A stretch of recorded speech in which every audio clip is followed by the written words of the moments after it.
El 30 de noviembre de 2022 fue lanzado ChatGPT, un chat impulsado por inteligencia artificial que responde a los usuarios como si estuvieran hablando con un ser humano. El revuelo fue tal que para el 4 de diciembre ya tenía más de 1 millón de usuarios. Por primera vez, la idea de una inteligencia artificial se nos hacía palpable, aunque otros usos de este tipo de tecnología estuvieran ya incrustados en nuestras vidas. Pero, ¿qué es en realidad la inteligencia artificial? ¿Por qué cada semana encontramos nuevas notas periodísticas que la alaban o recriminan por igual? ¿Cómo responden los estados a las urgencias de la sociedad civil respecto a su regulación?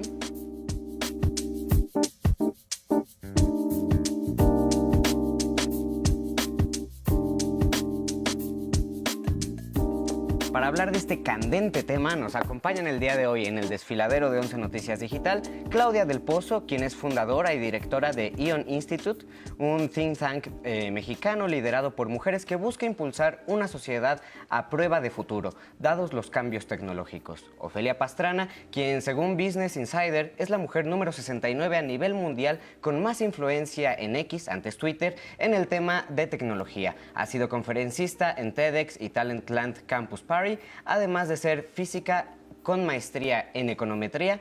Y también nos acompaña Alejandra Lagunes Soto, actualmente senadora por el Partido Verde Ecologista de México. Ahí es secretaria de la mesa directiva de la Comisión de Derechos Digitales e integrante de la Comisión Ciencia y Tecnología. Es fundadora de la Alianza Nacional de Inteligencia Artificial, ANIA.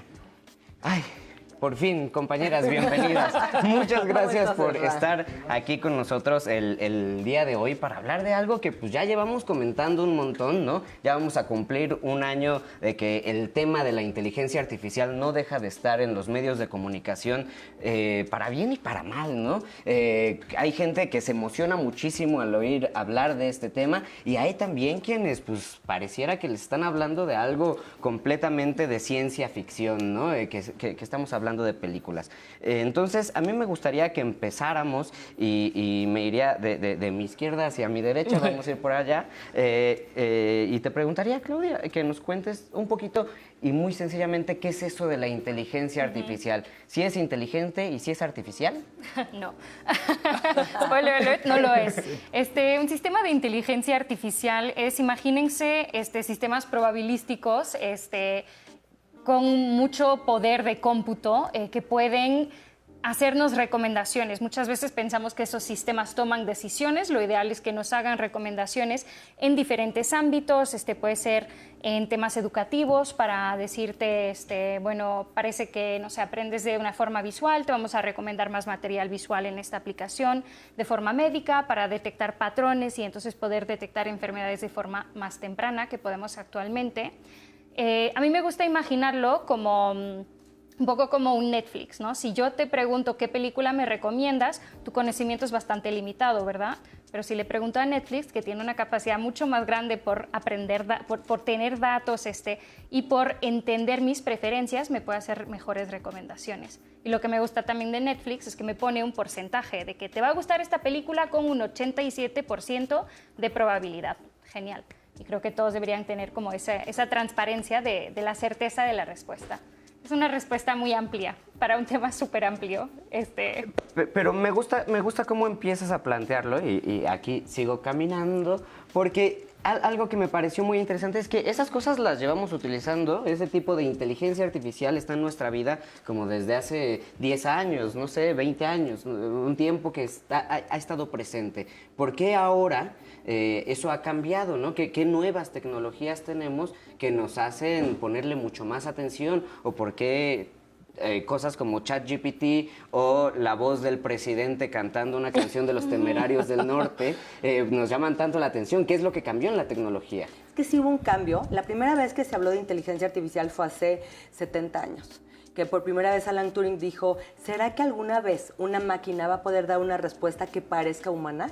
Y por eso se acuñó el término inteligencia artificial, ¿no? A esta inteligencia no humana, pero muy parecida a la humana. Y en realidad lo que pasa hoy es que hay una convergencia de tecnologías que por eso es que es un parteaguas, es un punto de inflexión. El poder de cómputo, los millones y millones y millones de datos que existen hoy y la asequibilidad de la tecnología, que la tecnología sea mucho más barata. Todo esto con los algoritmos que existen hoy, se puede hacer que en segundos se utilice los datos que existen, se hagan correlaciones en segundos y te dé una respuesta que parece humana. Y por eso es que cuando sale ChatGPT hace un año, acaba de cumplir un año ChatGPT, cuando sale ChatGPT, la gente dice, wow, ¿qué es esto? Cuando en realidad tenemos años en nuestras redes sociales que nos recomiendan amigos o nos aparece publicidad que es completamente relacionada a nuestros intereses y a nuestros gustos. Esa es inteligencia artificial. Las redes sociales llevan años utilizándola, pero ChatGPT lo que hizo fue poner en una plataforma muy fácil y muy sencilla lo que es la inteligencia artificial y se puede usar, ¿no? Tú no sabías que atrás de las redes sociales era inteligencia artificial, pero sí sabes que ChatGPT le puedes preguntar lo que sea y en segundos te da una respuesta. Entonces, eso es lo que cambió. El punto de inflexión fue que se unieron muchas tecnologías y la predicción de hace 70 años se hizo real en este momento y la inteligencia artificial es real y asequible para la gente, o sea, es accesible para la gente común que podemos hoy bajar cualquier aplicación y con texto tener una imagen, tener un video o tener una respuesta que se parece mucho a una respuesta inteligente, a una respuesta humana.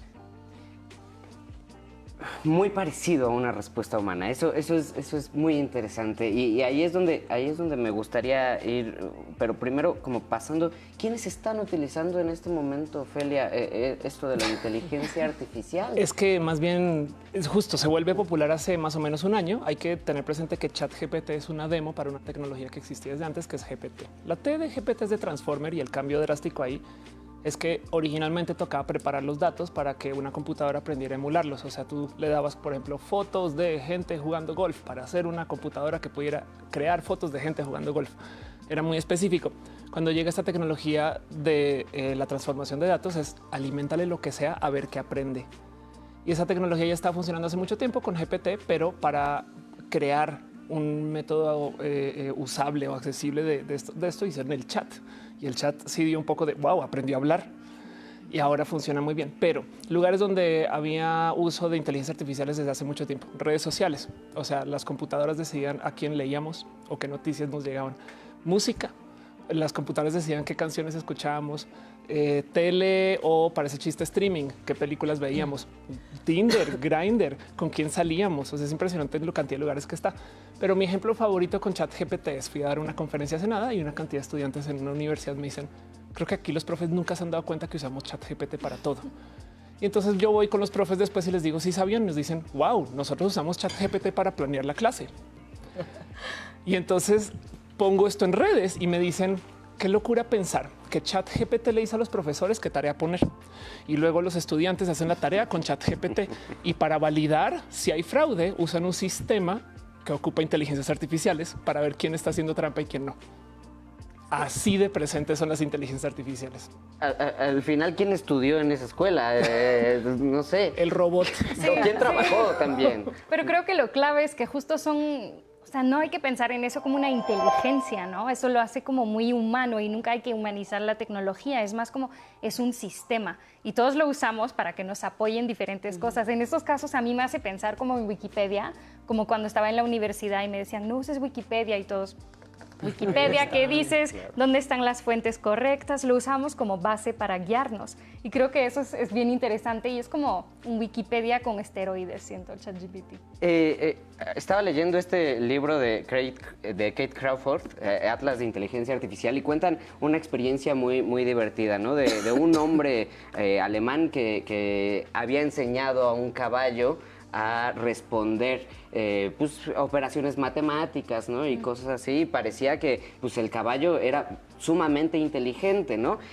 Sin embargo, el caballo no era completamente inteligente. Después de que hicieron una serie de personas que fueron a revisarlo y a ver cómo actuaba, era más bien que las personas que le preguntaban al caballo, mientras le estaban preguntando, le estaban dando pistas, digamos, para que tuviera la respuesta. Y ahí es la pregunta que me gustaría hacer, ¿no? Porque a veces pareciera que empezamos a tenerle miedo un tanto a esta inteligencia artificial, porque básicamente se está educando de la información que nosotros le damos, ¿no? No es que sepa todas las respuestas, sino que sabe escuchar muy bien, diría yo. Yo diría nomás que cualquier argumento que se haga en este rubro también puede aplicar para seres humanos. Si lo piensan, porque ahí luego me dicen, las computadoras te pueden amar. Y yo, bueno, hay gente que es capaz de hacer toda la performatividad del amor, decir los mensajes que son, las palabras que son, actuar lo que es y no estar enamorada. Entonces, la pregunta es, ¿cómo sabes? No sabes. Ahí son saltos de fe. Y lo mismo con las computadoras. ¿Está siendo inteligente? Pues la verdad es que siempre y cuando podamos entender cómo piensa, realmente no, porque podemos entonces devolverlo, fue el algoritmo, fue estadístico, estocástico y aquí está. Pero también, bueno, que en el caso de los cerebros humanos podrías también argumentar, claro, es que las neuronas acá se conectan con las neuronas de allá y entonces la ansiedad funciona así y entonces esta persona está pensando de este modo porque así se le enseñó. Entonces, ¿cómo separas? Creo que una diferencia también es que es mucho más peligroso un sistema de inteligencia artificial, en el sentido que, claro, o sea, todos tenemos como nuestra manera de pensar, nuestros sesgos, como dices, o sea, al final del día, sí, una inteligencia, un sistema de IA busca como reproducir cómo pensamos los humanos, pero el tema es que el alcance de los seres humanos, o sea, mi alcance, mi impacto es mucho menor al de un sistema que usas en redes sociales, en hospitales, etcétera, que tienen impactos muchísimos mayores. Entonces ahí creo que es una diferencia clave. Sí, la manera de funcionar es similar, pero el impacto es lo que preocupa, yo creo. No, y también el interés, ¿no? Así como nos creamos ese discurso para aprender de otras personas y con qué y para qué lo queremos hacer, la pregunta es quién y cómo se está utilizando estas tecnologías para aprender eso y con qué interés, ¿no? Y ahí pues me iría directamente a preguntarle, usted, senadora, ¿cómo ve las cosas? ¿Quién está aprendiendo de nosotros y para qué? Gran pregunta. Mira, lo que creo que es importante como empezar por ahí es que la tecnología no es buena ni mala. Ninguna tecnología es buena ni mala. Es el uso que se le da. Y lo mismo, una conversación similar fue cuando llegó Internet, ¿no? Y obviamente Internet transformó el mundo, pero hay usos también muy malos de Internet. O sea, hay mal uso de la tecnología. La tecnología per se no es que nazca buena o mala. La tecnología es una gran herramienta y puede ser una gran herramienta de transformación y en todos los sectores. O sea, por eso es que está tan revolucionaria, porque va a transformar absolutamente todos los sectores. El sector salud, el sector educativo, el sector laboral, todos los sectores van a ser trastocados por la inteligencia artificial. Pero hay un mal uso de la inteligencia artificial, sí lo puede haber. Y esos son las grandes conversaciones en el mundo, o sea, los líderes del mundo se han estado reuniendo desde hace algunos meses para acá. En Estados Unidos, el presidente Joe Biden firmó una orden ejecutiva, firmó también un acuerdo con las grandes 7 compañías que están haciendo inteligencia artificial en Estados Unidos. En la Unión Europea se reunieron 28 países que firmaron un acuerdo, el acuerdo de Brettley, y también la Unión Europea acaba de sacar su primera ley, la primera ley de inteligencia artificial en el mundo, que salió hace unos días. Sí. Acaba de salir. En Chile se reunieron varios países. ¿Y cuál es la discusión a nivel mundial? La gran discusión a nivel mundial, o sea, de lo que se está hablando es de qué vamos a hacer con la inteligencia artificial generativa. Es esta inteligencia artificial que sí tiene la capacidad de aprender por sí misma, de corregirse y de no volverse a equivocar. Por ejemplo, yo le pedí a ChatGPT mi semblanza. Y en mi semblanza decía que yo había estudiado en el Poli y que mi primer trabajo había sido como reportera en La Jornada. Y le puse, no, yo no estudié en el Poli, estudié en el TEC de Monterrey y mi primer trabajo fue, no sé, tienes razón. Segundos después le volví a preguntar desde otra computadora mi semblanza. Estaba perfecta. O sea, tiene la capacidad de autocorregirse y de no volverse a equivocar. Eso es la discusión. Y estas discusiones éticas en el mundo no es la primera. La clonación existe y es posible. ¿Nos podemos clonar como humanos? Sí. Decidimos no hacerlo y hubo como un acuerdo de la humanidad de tener líneas rojas en el tema de la clonación. O algo muy parecido está pasando con la inteligencia artificial. La inteligencia artificial, los alcances aún no los sabemos, porque sí parece de película que estas esta tecnología pueda aprender por sí misma, que nosotros le estemos alimentando con datos, corrigiéndole, porque en segundos, millones y millones de personas estamos corrigiendo la inteligencia artificial y alimentándolo con más datos, que es el alimento de la inteligencia artificial. Entonces, lo que se ve es a dónde va a llegar la inteligencia artificial si es capaz de aprender y luego enseñarle a otra inteligencia artificial. Esa es la inteligencia artificial generativa. Entonces, las discusiones en el mundo de los políticos y de los legisladores es ¿cuáles son los nos? O sea, ¿en qué vamos a prohibir la inteligencia artificial? ¿Cuál es la inteligencia artificial de alto riesgo, pero que esos riesgos vale la pena, los usos pueden ser tan buenos que vale la pena mitigar los riesgos? ¿Y cuáles son los usos que sí se pueden, que podemos permitir, ¿no?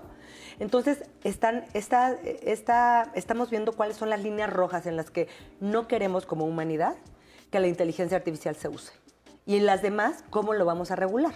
Entonces, ha sido tan complejo porque ningún país, ahorita la Unión Europea, se atrevió a dar el primer paso en esta regulación que de verdad me parece súper ambiciosa y como muy disruptiva a nivel leyes, porque es una regulación flexible, de lo que hemos hablado los legisladores. Hay que hacer una regulación flexible para que la tecnología avance y que una ley no impida la innovación.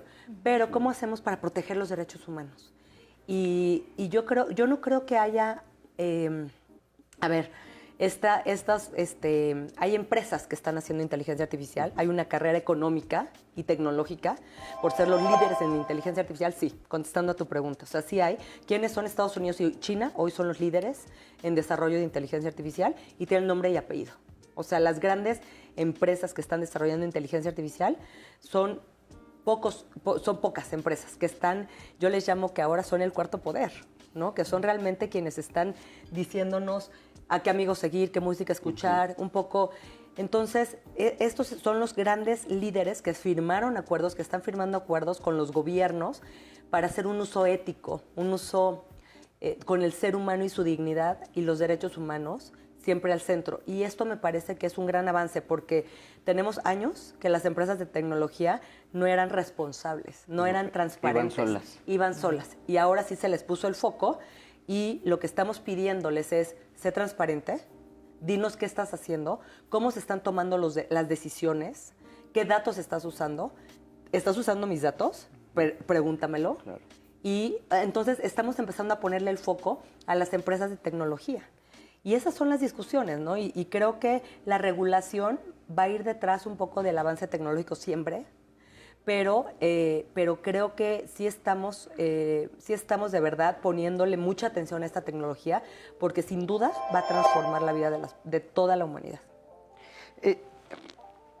Ofelia, una pregunta. ¿Dónde tendríamos que, o tú dónde ves que están ahorita esos focos rojos? En el camino de la regulación, pues ya tenemos focos prendidos. Sí, ¿dónde podrían estar? Hay 3 cosas y media que yo creo que son súper, pero necesarias y que de paso no implica el imposible que es legislar la inteligencia artificial, porque son de las cosas que son incontrolables, ¿no? Siempre si tú dices que se ocupan solo estas computadoras, alguien va a usar otra. Pero cosas que siento yo que no se hablan mucho. La primera es, hay una desconexión, yo creo que psicológica o mediática quizás, con el tema de la palabra responsabilidad. Porque, por ejemplo, en las redes sociales se ocupa mucho el algoritmo el algoritmo lo decidió y por eso no se está promocionando esto o aquello. Sí, pero si se está usando una inteligencia artificial para decidir temas de infraestructura, seguros médicos, quién tiene acceso a un préstamo, estas cosas, definitivamente sí toca que un ser humano, así hayan usado una inteligencia artificial para hacer el cálculo, de la responsabilidad. ¿No? O sea, yo no tengo ningún problema con que ocupen ChatGPT para hacer una ley, pero esa ley la firma una persona y esa persona se responsabiliza por lo que hizo la máquina. Y yo siento que eso hasta se podría legislar. La otra es, definitivamente está el tema de la internacionalización de los datos, porque si digamos un caso de se usa una inteligencia artificial para hacer un cálculo de algo que se hace con temas de seguridad nacional, más vale que esa información se quede en el país. No que se envíe a una empresa por allá en Estados Unidos donde se está aprendiendo esto o aquello. El tema es que si hacemos eso, si tenemos la información atrapada en pequeños silos, entonces la inteligencia artificial en general no es tan inteligente. Así que es una discusión compleja. Y el más interesante de todos es una cosa que vi hace muy poquito, que yo no sé dónde poner mi corazón en eso, pero es que hay gente que está pidiendo el derecho a una explicación. si se usó una computadora, una inteligencia artificial para procesar mi query en la empresa y no la aceptó, yo tengo el derecho a que me digan por qué. El problema es que si extendemos eso, entonces también nos están mostrando tras bambalinas cómo funciona la máquina. Pero hay empresas que hacen uso malicioso de inteligencias artificiales para rebotar candidatos potenciales, por ejemplo, y dicen no, fue la computadora, perdón, es el algoritmo y ya. Entonces el derecho a la explicación también nos trae sobre la mesa el ok, se pueden usar, pero dime por qué y cómo. El riesgo es que si alguien aprende por qué y cómo, entonces comienzan a hacerle trampa al sistema. Y el último que digo yo, por eso soy 3.5, el último es, siento que en vez de hablar acerca de limitar la inteligencia artificial, de alguna forma de legislación, como sea que tome forma, yo creo que lo que nos surge es más bien fomentar que seamos de algún modo líderes o lideresas en el desarrollo de esto aquí.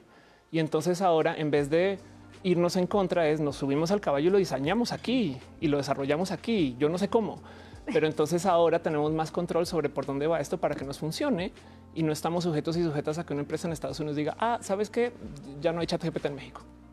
Y de repente, pum, se cayeron 6 empresas, ¿no? O 6 servicios, ¿no? Como que por dar un ejemplo de algo que podría suceder, pero que los hoyos, los focos rojos son muchos, son muchos.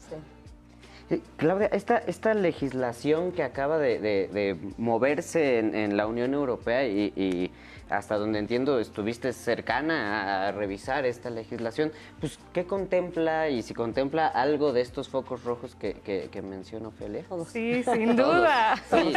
Eso es lo que me encanta, que en la Unión Europea, o sea, ¿qué podemos hacer? Podemos hacer muchas cosas, pero tal vez hay cosas que no queremos hacer y sabemos que no. Sabemos que el uso de sistemas de IA, de inteligencia artificial, para esas aplicaciones no funciona. Por ejemplo, el reconocimiento de emociones para temas laborales o de educación. Ahorita sí sucede, ya pronto ya no en la Unión Europea, que parte del proceso de entrevista para conseguir un trabajo es un sistema que te está analizando, no hay persona, es tú y tu computadora. Y la computadora dice, se ve estresado, no le vamos... Y eso va a contribuir a la decisión si te dan el puesto o no. Pero mi estrés se ve igual que tu estrés. El estrés de una persona en Inglaterra se ve igual que el estrés de una persona en China, en México. Entonces, esos usos, como son usos que dijeron, no se pueden utilizar. Y eso se me hace súper bueno. Después lo que dijeron es, bueno, pero hay usos, como dijo la senadora, que sí tienen riesgos, pero valen la pena y queremos ver cómo mitigar esos riesgos. Y eso se les llama, y es un enfoque en riesgos que tienen, son de alto riesgo, por ejemplo, utilizar sistemas de inteligencia artificial para detectar si tienes alguna enfermedad. ¿Qué tal que te dicen que no y sí la tienes? O que sí la tienes y te vas a tratar a gastar un montón de dinero y no la tienes. ¿Qué pasa? Y ahí lo que están pidiendo es más transparencia sobre cómo se toma decisiones. Eso no significa que transparentes tu algoritmo. Yo no lo quiero ver, tu algoritmo. Yo no hablo técnico, yo no voy a entender nada. Solo explícame en palabras humanas. Y sí, resguardando como la competitividad económica, no me digas tus secretos. Solo dime suficiente para saber. Se les está pidiendo más documentación y más oversight humano. Eso significa que la persona que toma la decisión es una persona humana, no es una máquina, en los casos de alto riesgo. Luego hay como riesgos más bajos y medianos, que son la mayoría de los sistemas de inteligencia artificial que hacen recomendaciones como Netflix, Spotify, etcétera. Que esos tal vez algunos tienen que tener más herramientas de transparencia, pero si no, sigue corriendo, está bien, no pasa nada. El no pasa nada es un área gris que yo siento, creo que estamos siendo muy amables con los sistemas que decimos que son de bajo riesgo, creo que sí son, pero eso es una conversación para otro momento. Y otra cosa importante es la mitigación de riesgos, cómo podemos asegurarnos que funciona y que el impacto sea el que buscamos, minimizar el impacto negativo, que muchas veces ese impacto negativo, y con gusto seguramente las tres podemos dar casos de uso que fueron muy mal, afecta a comunidades marginadas, a poblaciones marginadas. desde mujeres, personas racializadas. O sea, creo que los únicos que se salvan más o menos son los hombres blancos, ¿no? Sí. Qué raro. Qué sorpresa. Hay un tema muy famoso de cómo las inteligencias artificiales de reconocimiento facial leen con mayor precisión a la gente blanca que a cualquier persona de piel morena o de color. Sí. Pero está hablando que esto también, o sea, es una diferencia como el 90% de precisión versus el 60%. Y esto es, por ejemplo, el tipo de escaneo que se usa ya para, por ejemplo, el pasaporte a la entrada en muchos países. Y el que te digan que es una diferencia del 30% de precisión es alta, que significa, o sea, lleva una cantidad de complicaciones potencialmente complejas, pero pues ahí está puesto en el sistema y es discriminación sistemática, ¿no? Exacto. Pero hay algo que tú dijiste, Ofelia, que me parece que es bien importante decir, y es que hasta hoy la inteligencia artificial ha sido hecha y construida por hombres blancos. El 85% de los desarrollos de inteligencia artificial están hechos por hombres blancos del norte global, es decir, de la mitad del mundo para arriba. Entonces, naturalmente, hay un sesgo en las bases de datos, en los sistemas de decisión. Hay un sesgo porque quien los hizo tiene sesgos, y sus sesgos son raciales, su universo, ¿no? Entonces, lo que mencionaba Ofelia, que me parece que es algo de las estrategias más importantes que tenemos que seguir nosotros como país, es convertirnos, en vez de consumidores, que somos de los países más consumidores de tecnología y de redes sociales, a desarrolladores. Entonces, creo que una estrategia país, una visión país de ver a la inteligencia artificial como una parte fundamental del Plan Nacional de Desarrollo, en el que haya inversión en innovación, en desarrollo, en investigación, es fundamental, porque así es cuando vamos a realmente a convertirnos en desarrolladores y tener una voz y una palabra en cómo se construye la inteligencia artificial. Esa pregunta quería hacerle. ¿En México se está hablando, se está regulando la inteligencia artificial o se está pensando en trabajar en eso? Se está hablando desde el Senado y de Cámara de Diputados. Se creó la Alianza Nacional de Inteligencia Artificial, que es un mecanismo multipartes, multisector.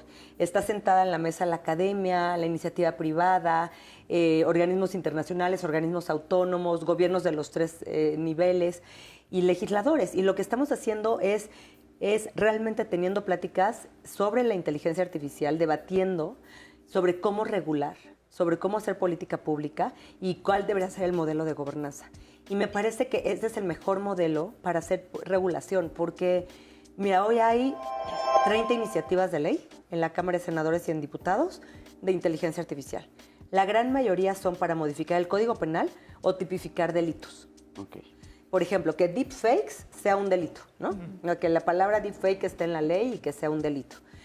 Sin embargo, hay una iniciativa que salió de la Alianza, que es una iniciativa constitucional mucho más completa, para empezar, que el legislativo tenga las capacidades para regular en materia de inteligencia artificial, de ciberseguridad y de neuroderechos. Esa es una iniciativa que sale de la Alianza. Y lo que viene de la Alianza es que es una visión de verdad plural, multidisciplinaria, y que entonces puedes presentar iniciativas con un nivel de expertise mucho mayor que nada más una ocurrencia de algún legislador, ¿no? Que pasa mucho. Entonces, de esas 30, lo que queremos hacer es, en las comisiones donde se analizan, es empezar a agruparlas y trabajar con la alianza, trabajar con los expertos para ver cómo vamos a empezar a meter regulaciones, porque sí hay que regular, claro que hay que regular. La pregunta no es si hay que regular, pero cómo regular es lo que es muy complejo, ¿no? ¿Y está listo nuestro Senado para discutir este tipo de cosas, no? Yo veía las discusiones al respecto, no sé, de las cuestiones eléctricas o de la jornada laboral, ¿no? Y hay muchísimos intereses, ¿no? A lo mejor en este momento... pues sí, es algo que se empieza a platicar, pero supongo que en cuanto las empresas que se dedican a esto vean que se va a discutir, pues le van a entrar. Y la pregunta es si los senadores están listos para hablar. Lo que es muy interesante es que están esas empresas ahí sentadas, Okay. pero también está sociedad civil. Entonces Okay. se han tenido debates, bueno, Claudia ha estado en muchas de las mesas, debates riquísimos, porque tienes a sociedad civil de un lado, por ejemplo, ¿no? Y con la iniciativa privada, y finalmente tienes que llegar a un punto medio. Donde se pueda hacer algo por el bien de la humanidad. O sea, estamos hablando de ese nivel. Ahora, el Senado, por eso es que estos mecanismos multipartes creo que son la respuesta a muchos de las regulaciones futuras. Necesitas expertos. Y lo digo de la manera más humilde. Claro. Los senadores no tenemos por qué saber de todos los temas. Sí. Yo llevo más de 30 años dedicada a la tecnología. Para mí es un tema que me apasiona, además de que me apasiona, le entiendo. Pero los expertos saben mucho más que yo en diferentes temas, ¿no? En inteligencia artificial en educación, en inteligencia artificial en salud, en inteligencia artificial y derechos humanos, en inteligencia artificial y educación. Entonces, cuando escuchas a estos expertos hablar de inteligencia artificial, además sectorial, pues es cuando realmente esto se vuelve una conversación muy rica y la regulación se vuelve coherente. Creo que el futuro de las regulaciones tiene que ser de la mano de los expertos en los temas. Y me gustaría complementar la posición de México, porque muchas veces pensamos, México se está quedando atrás, pero no, en realidad México es líder en estas conversaciones. ¿Y por qué es importante? También mencionaste, ¿sabes? ¿Por qué no enfocarse más en educación o por ejemplo, simplemente en conectividad? Creo que ahí, pues es que hay muchos riesgos con la inteligencia artificial y no abarcarlo como una prioridad nos pone en riesgo a todos, a toda la población mexicana que no está incluida en la conversación lo suficiente.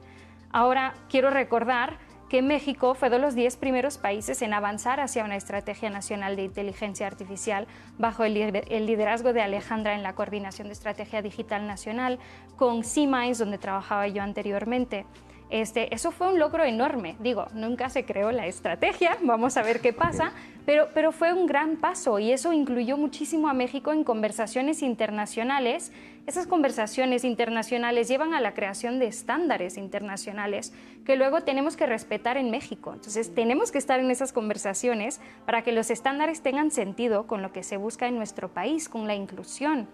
Y otro ejercicio súper interesante que lideramos desde C-Minds con Meta, el Banco Interamericano de Desarrollo y el INAI, fue probar una regulación propuesta, solo para fines del ejercicio, de transparencia, de como empresa, dime cómo estás manejando esto, dile a tu usuario que estás usando un sistema de ella. Hicimos esa prueba con empresas mexicanas y los aprendizajes fueron geniales.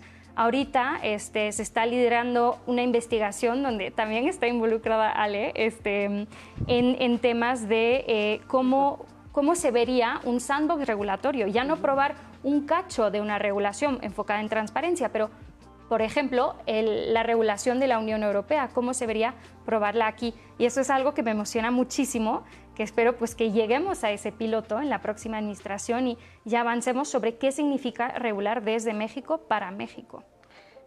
Quiero volver un poco a la tierra, ¿no? Porque creo que es un tema bien importante y que nos da para agarrarlo desde muchos lados, ¿no? A mí, como persona de a pie, que esta Navidad me van a regalar mi primer smartphone, ¿no? ¿En qué me beneficia la inteligencia artificial o en qué podría afectarme y por qué es importante que yo esté escuchando hablar a las personas que saben? Claro. En qué puedes hacer mucho, mucho, mucho más. O sea, si antes podías escribir un poco, ahora vas a poder escribir el libro entero. Si antes podías componer un poquito, ahora vas a poder componer la canción entera. Y si no lo haces tú, tu vecino sí. Entonces un día te vas a dar cuenta que tu cuata que quería hacer su recetario para venderlo, porque muy bueno, de repente tiene 6 recetarios y los están, ¿cómo le hizo? Pues se sentó detrás de ChatGPT y lo sacó. Entonces sí va a cambiar la vida, no se va a desaparecer, va a estar en muchos lugares, de repente va a llegar a estar en coches, teléfonos, relojes, yo no sé, vamos a encontrar inteligencia artificial muy, muy, muy fácil de operar en cualquier esquina. Y para mí el ejemplo más bonito de estos temas de tecnología, porque lo digo por fuera de las IAs, pero acá también aplica, es lo que pasó con Waze o Google Maps. Entonces hay 3 ligas de ajedrez, una de solo humanos contra humanos, una de computadoras contra computadoras y una mixta que se llama el ajedrez de estilo libre, freestyle. Hay estadísticas de estas 3 y por eso puedo hablar abiertamente de este tema con así la mano en la cintura y con toda la confianza. Es el tema con el Waze, es que tú puedes obedecer al Waze a ciegas. Lo que me diga yo lo hago. Tú puedes ir sin mirar el Waze al lugar. Yo te enseño GPS.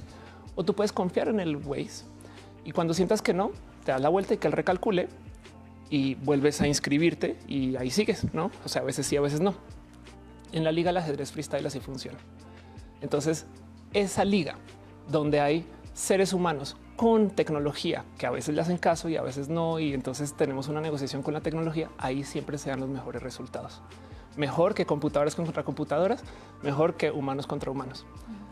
La tecnología siempre funciona mejor cuando es simbiótica con nosotros y por eso se desarrolla para eso. Entonces lo mejor que se puede hacer es adóptala, vuélvela tuya, que te ayude en vez de yo no sé cómo, no, es tú, úsala. Y si la estás usando para hacer trampa, pues bueno, no te preocupes que el profe también está usando ChatGPT. Con ética, no más quiero dejar ese dicho. Sí. Estamos llegando al final del programa, entonces quiero pedirles que si nos ayudan haciendo una pequeña conclusión, un cierre cada una de ustedes, pero no, aunque no lo toquen o quien lo quiera tocar, una que falta mucho, ¿no? Y es decir, si yo no podía hacer mi recetario porque no podía hacerlo solo, porque me iba a ayudar la vecina que se dedicaba a hacer eso, es que ahora la vecina se quedará sin trabajo, ¿no? Si alguien lo quiere tocar en su conclusión, ¿no? Y bueno, pues adelante, Claudia. Wow, tiraron el tema del trabajo así, ajá, como en 2 segundos. Creo que sí, el futuro del trabajo es un reto enorme. Van a cambiar las actividades que están, no van a cambiar, están cambiando las actividades que realizamos en nuestros trabajos. En algunos casos eso significa que el trabajo ya no se necesita. Creo que muchas veces, como personas muy optimistas sin ser realistas, dicen, pero se van a crear más trabajos. Y sí, pero no van a ser para las personas necesariamente que pierden su trabajo. ¿Qué pasa con esas personas? Tal vez sus hijos tendrán otros trabajos, pero tú que hoy te corrieron porque contrataron una máquina, ¿qué vas a hacer? Y creo que es súper importante tener esa conversación como a nivel política pública de cómo podemos crear un sistema de reentrenamiento de las personas, reskilling, upskilling, para volver a incluirlos en el mercado laboral. No tengo la respuesta, es una pregunta que nos tenemos que hacer todos y por eso es importante que todos ustedes que nos están viendo sean parte de esta conversación. Tenemos que entender la urgencia del tema de inteligencia artificial, la urgencia en el sentido del impacto positivo pero también negativo que puede tener. Y si todos estamos en esta conversación empujando y diciendo, a ver, me preocupa la falta de transparencia, me preocupa que estemos automatizando la desigualdad, tal vez entonces esa queja como de ciudadana de la población llegue más arriba y urja y prioricen más el desarrollo de políticas públicas y una regulación de inteligencia artificial. Yo creo que todos juntos hacemos la fuerza y tenemos que empujar estos temas porque actualmente no se están hablando tanto. Lo bueno es que Ale está impulsando muchísimo a esos niveles, pero necesitamos más gente. Yo creo que la inteligencia artificial es inevitable. O sea, ya llegó. No es como que no la quiero usar, no, o sea, es inevitable. Entonces, la opción es abrazarla, es no tenerle miedo a esta tecnología y es aprender a usarla. Y me parece que la inteligencia artificial no te va a quitar tu trabajo. Las personas que sepan usar la inteligencia artificial es quien te puede quitar tu trabajo. Yo creo que la inteligencia artificial va a ser un gran copiloto del ser humano y hay que aprender a usarla, hay que aprender a programarla, hay que aprender a darle las órdenes, hay que aprender a interpretarla, hay que aprender a discernirla y creo que en esto la clave está en la preparación. De nuevo, para mí educación lo es todo. La India lo hizo hace 30 años, ya cambió la vida de 3 generaciones en 3 décadas. Desde kinder los niños aprenden programación, inglés y matemáticas. Desde kinder. Fue una política pública y una estrategia país. Creo que hoy sí podemos tomar la iniciativa, estamos desde la Alianza dando cursos y talleres para que la gente entienda desde lo más básico que es inteligencia artificial. Ya dimos inteligencia artificial para pymes, para mujeres, para docentes, para la escuela, como en mi casa, como para empezar a perderle este miedo a la inteligencia artificial y realmente saber que es algo que puedo aprender. Tenga la edad que tenga y la preparación que tenga, puedo aprender estas herramientas. Es una herramienta que la puedo aprender y es mejor aprenderla pronto que tarde. En lo que el gobierno hace las políticas públicas que se necesitan, que son urgentes para un país que tiene un bono demográfico único. Un bono demográfico quiere decir la población productiva. Y de verdad, en el mundo somos de los pocos países que tiene tantos millones de jóvenes y de adultos en edad productiva, es decir, que están trabajando. Lo que podemos hacer nosotros que tenemos esta edad es capacitarnos, aprender a usar la inteligencia artificial y como país me parece que es urgente una política pública que impulse la educación en todas las materias relacionadas a tecnología, en capacidades para toda la fuerza laboral, para transformar este upskilling que decía Clau. O sea, ¿cómo transformamos estas capacidades para todo lo que se va a automatizar? Esa gente, ¿cómo va a aprender a usar esa tecnología? Y también, obviamente, la regulación, que es cómo desde la ley impulsamos que la tecnología sea parte que detone la innovación en nuestro país. Creo que eso es fundamental, la detonación de la innovación es fundamental en un país como México. Yo nomás dejo el pensar que hoy es la inteligencia artificial, mañana quién sabe qué.